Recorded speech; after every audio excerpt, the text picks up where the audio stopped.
A notorious bank robber came to the city, and huge sums of money started to disappear from the vaults of the city's banks. No one could stop the criminal. They were never caught on CCTV cameras. Bank security officers never saw anything suspicious. There was only one strange thing about the thief. They always left behind a slip of paper with a tooth, spider, and a lizard drawn on it. Was it some code? But several months later, the police managed to arrest 3 suspects. They were Mr. Pantafent, Ms. Toospard, and Mr. Superhero. Yep, some people do have bizarre last names.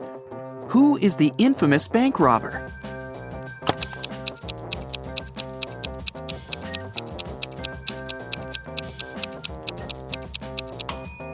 It was Miss Toospard. The pictures she kept leaving behind were her hint. Tooth, spider, lizard. Brandon's wife Brenda went to visit her friend who lived in another town. They agreed she would call her husband when she arrived there. But instead of calling, she sent him a message. Hey, everything is fine. I'll just go downstairs to buy coffee. I'll be brief now. More details in the next message. Love ya. Once Brandon read this message, he jumped into his sports car and rushed to the town where his wife had gone. Why?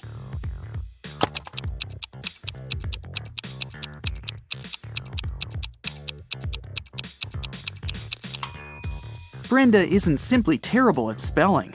The typing errors make up the word save. Someone stole extremely important documents from Mr. Larson's office. 1 week later, the police arrested the criminal. It was a woman called Emily. She was being questioned for 3 days straight, but still refused to tell the police where the folder with the documents was. Then, several officers visited her apartment. At first sight, nothing was out of the ordinary. But after careful inspection, they figured out where the documents were. Can you do the same?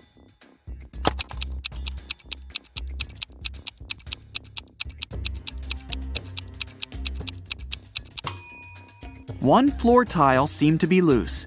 Once the officers lifted it, they found the papers. When Victoria went to college, she started to live in a dormitory, sharing a room with another girl, Maria. Victoria's neighbor was very popular with guys. She had 3 admirers, Walter, Nathan, and Jeremy. But one day, Maria disappeared. Victoria was sure one of the guys was behind this. Maria loved drawing, and there were several pictures on her table. Victoria looked at them attentively and realized who she should ask about her friend.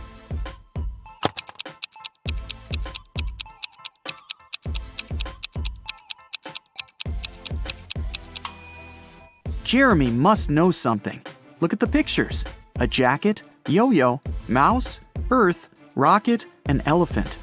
The first letters of these objects make up his name. Look at this poor guy. He seems to be stuck in the middle of a natural disaster. Which one should he choose to survive? A tornado, flood, or lightning strike?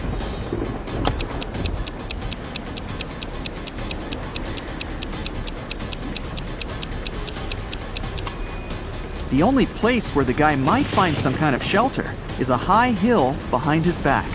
High ground during a lightning storm or a tornado is a terrible idea, which means the man will only be able to survive a flood.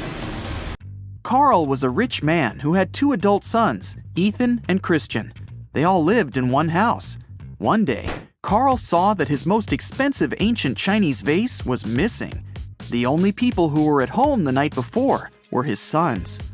The man didn't want to involve the police. That's why he decided to talk to each of his sons himself. He saw Ethan driving through the gates. He was back from his daily visit to the bakery. The guy said that the night before, he'd been practicing the guitar in his room. He didn't notice anything suspicious. Christian was near the swimming pool.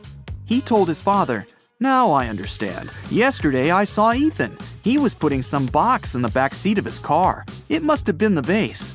But Carl immediately realized it was Christian who had taken the vase. How did he figure it out?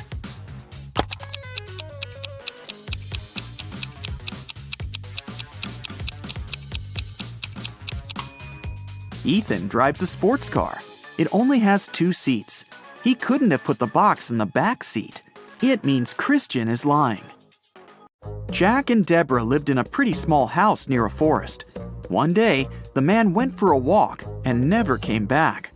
Deborah called the police, and they went to search for her husband. Soon they spotted him. He was lying on the ground, trapped under a large tree that had fallen on top of him. Suddenly, a stranger appeared from behind the trees. He exclaimed, "How terrible! But it's not a surprise, really. The wind was so strong this morning, it must have knocked down this tree." The police officers immediately arrested the man. Why?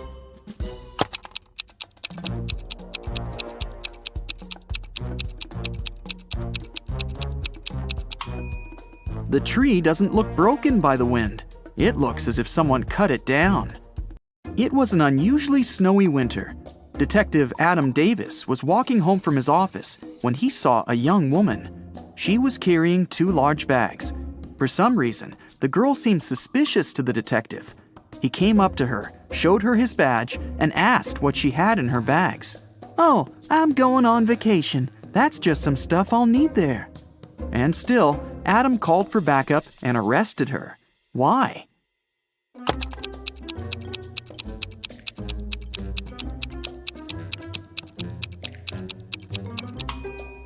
Look at the woman's footprints. She got out of the house through the window. A bizarre way to leave your own home. She must have broken into the house, and there are stolen things in her bags. A man was walking along a railroad track. Suddenly, he saw a train speeding toward him. But instead of getting away from the track immediately, the man started to run in the direction of the approaching train. When the train was very close, he finally jumped off the track. Why did he do this?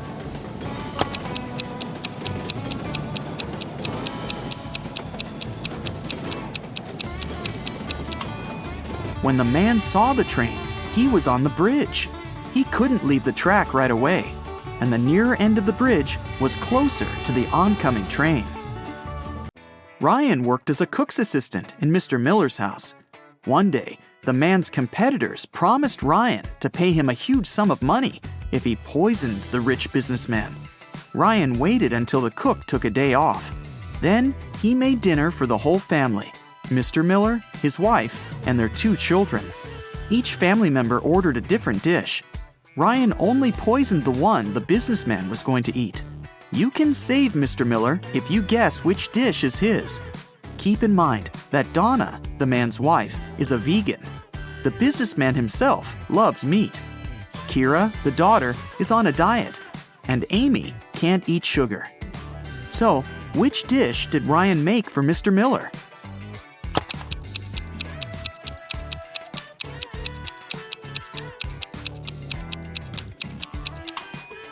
It's spaghetti with meat sauce.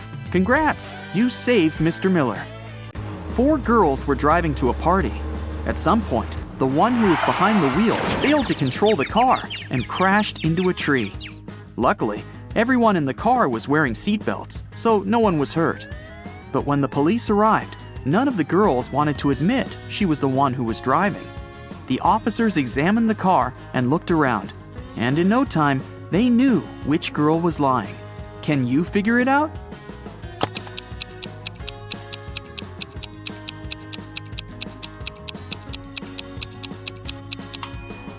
Almost all the girls are wearing really high heels. It must be extremely uncomfortable and unsafe to drive wearing such shoes. And only the girl in the black dress has sneakers on. She was the driver. A math teacher told his students about Roman numerals. After that, he asked them to draw one line and turn 9 into 6. His only condition was that the students couldn't lift their pens from the paper until the line was finished. Mark was the first one to complete this task. How did he do it?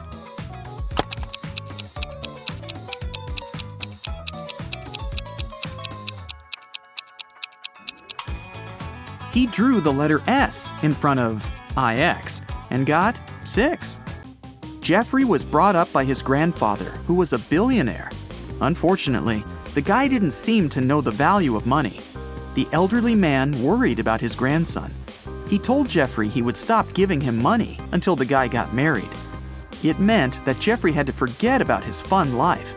No more fast cars, parties, and clubs. Luckily, It didn't take the guy long to find a girlfriend. They met on a dating site. Amanda seemed to be everything Jeffrey had been dreaming about. Smart, pretty, funny, and rich. The guy was about to propose to her when something happened. One day, Amanda sent him a photo. In this photo, she was standing next to a luxurious car. The message she sent afterward read, "How do you like my new toy?" That's when Jeffrey realized Amanda had been lying to him all this time. How did he figure it out?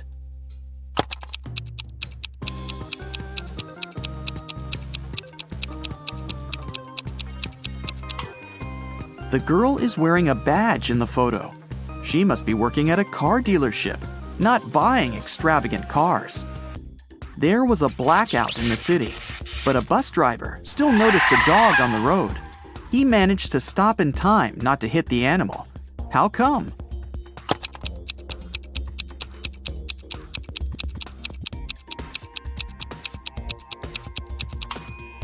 This near miss happened during the day. They have no feathers, no scales, no body, and no bones.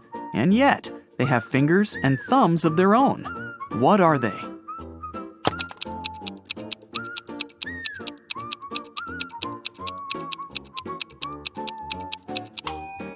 A pair of gloves.